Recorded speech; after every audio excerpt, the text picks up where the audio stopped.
Haleluya, haleluya, Yesu ashimwe cyane.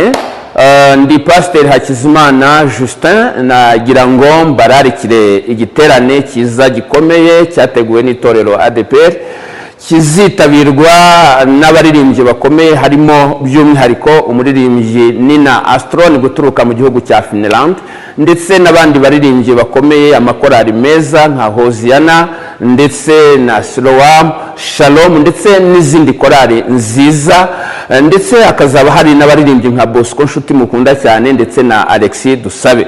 Ni kuri uyu wa gatandatu tariki ya 10 Mutarama guhera ku isaha ya 9 hariya kuri ADPR i Nyarugenge, ndetse na bukeye bwaho tariki ya 11 ku cyumweru guhera kuri iyo saha ya 9. Muzakira n'ijambo ry'Imana kubera ko bavuga butumwa beza barateguwe kugira ngo twese tuzatangire umwaka wivuga butumwa neza, twakira ijambo ry'imbaraga ridusubizamo ibyiringiro bikomeye. Imana ibaha umugisha, rarika n'abandi kugira ngo duhurire muri icyo giterane. Imana ibaha umugisha.